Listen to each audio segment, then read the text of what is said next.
El ámbar no es una piedra, es un mineral transparente, reluciente y suele ser entre dorado y naranja, pero también se encuentra en color verde, rojo y negro, pero con el tiempo se oscurece de manera natural.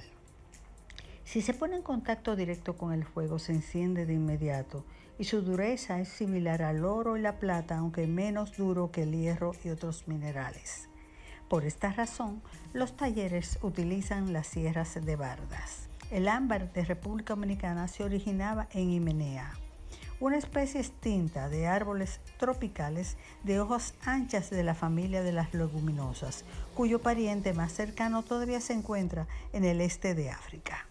Sin embargo, en el Caribe, en América Central y Suramérica, crece todavía otro pariente de esta especie antigua llamada algarroba.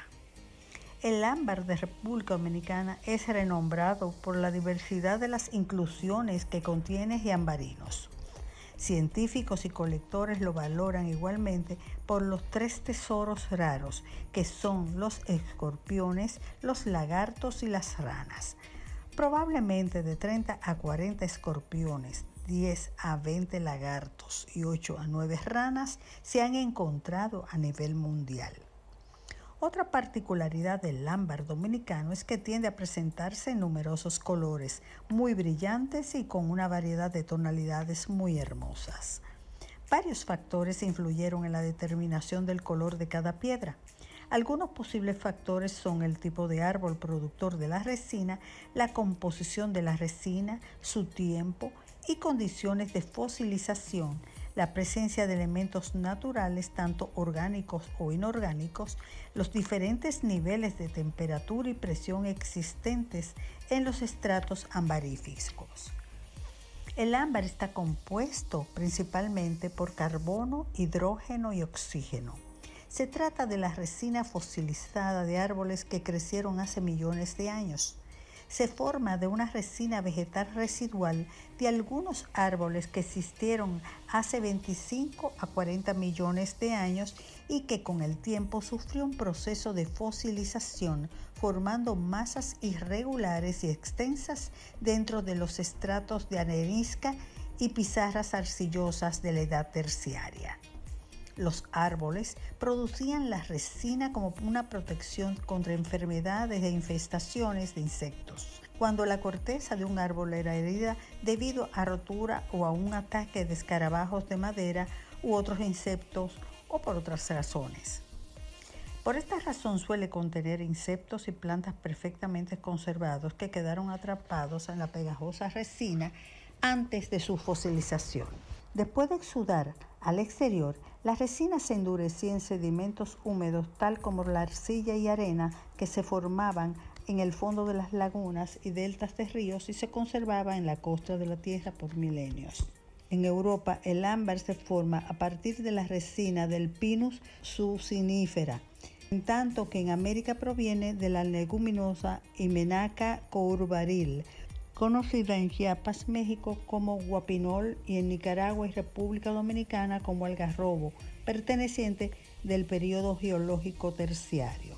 Aunque el ámbar se encuentra en muchos lugares del mundo, solo 20 depósitos de cantidades mayores se encuentran alrededor del mundo y principalmente en Europa Oriental, en México y en República Dominicana. La mayor parte del ámbar dominicano se encuentra en la parte de la cordillera septentrional que se encuentra entre Santiago y Puerto Plata, pudiéndose distinguir 2 distritos. La extracción del ámbar se realiza principalmente de 2 formas, a cielo abierto y de manera subterránea.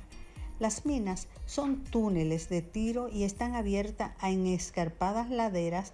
Los hombres van excavando el cerro hasta encontrar la capa de carbón que contiene el corazón del ámbar, para lo cual perforan hoyos por donde algunas veces entran arrastrándose.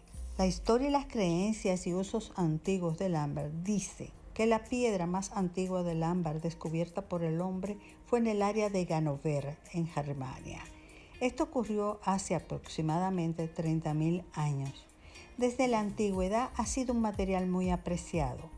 Ya los fenicios trocaban el ámbar como una mercancía de primera importancia con los pueblos bálticos antiguos. Desde aproximadamente 3.000 años antes de Cristo, el ámbar báltico era cambiado por mercancías de Europa meridional y existían carreteras o rutas de comercio que cruzaban a Europa y terminaban en el lejano oriente. Alrededor de 58 años antes de Cristo, el emperador romano Nerón enviaba a un caballero romano en una búsqueda de este oro del norte y traía cientos de libras de ámbar a Roma. En días posteriores, desde el 1283 en adelante, los caballeros teutónicos, después de regresar de las cruzadas, se convertían en gobernadores absolutos de Prusia y de las fuentes bálticas de ámbar, así como de la manufacturera de los objetos ambarinos, castigando transgresores con la muerte por horcadura. Para los próximos 500 años, el ámbar era usado de nuevo para principalmente un propósito religioso, sartas de cuentas de rosarios. A los romanos les gustaban mucho las joyas de ámbar y establecieron rutas de comercio de este material que cruzaban Europa hasta el mar Báltico, la principal zona de origen. En Latinoamérica el ámbar se consideraba como una piedra benéfica en algunas culturas indígenas, donde sus niños lo usaban para protegerse de las enfermedades y los malos espíritus. A los ojos de los pueblos antiguos, sus características eléctricas le hacían parecer como una piedra mágica, pues cuando se toma entre las manos produce una placentera sensación de calor. Una vez caliente, la resina fósil emite un agradable olor que proviene de sus fragancias volátiles aromáticas. En la antigüedad, la gente pensaba que el ámbar se formaba cuando los rayos del sol atravesaban la superficie del océano, pero realmente se trata de la resina fosilizada de árboles coníferos ya extinguidos. Miles de hallazgos arqueológicos en América Central han probado que el ámbar fue usado por hombres prehistóricos como embellecimiento personal y glorificación en ritos religiosos. Una excavación arqueológica se encontró en un centro de ámbar tallado que existió 3000 años antes de Cristo, hoy en Lituania. Alrededor de 1600 años antes de Cristo, los antiguos griegos, quienes estaban fascinados por el ámbar, pensaron que el ámbar se formaba cuando las lágrimas de la diosa del río caían al agua. La Odisea describe un collar de ámbar que pertenecía a un distinguido mercader fenicio. Para los griegos, el ámbar fue un importante objeto de intercambio, el cual fue llevado a naciones del Mediterráneo. Objetos hechos con ámbar báltico fueron encontrados en la tumba del rey Tutankamón, 1400 años antes de Cristo, y en Mesopotamia 900 años antes de Cristo. Los antiguos griegos llamaron al ámbar electrón, significando que este se origina del sol. Los griegos también fueron los primeros en descubrir la propiedad electrostática del ámbar. De ahí que cientos de años más adelante esa palabra fue usada para nombrar la electricidad.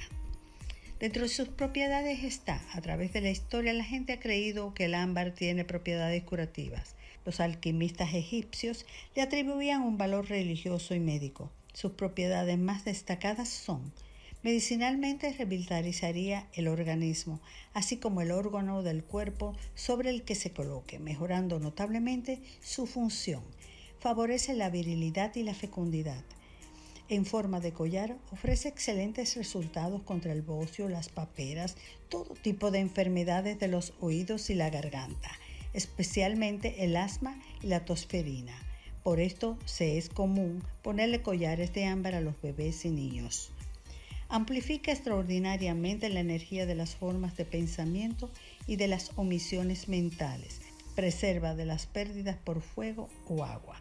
En el Tíbet, los iniciados la emplean para atraer las vibraciones positivas y la buena suerte. Se dice que convierte en realidad los buenos sueños o deseos, ya sean referentes al amor, la salud o el trabajo.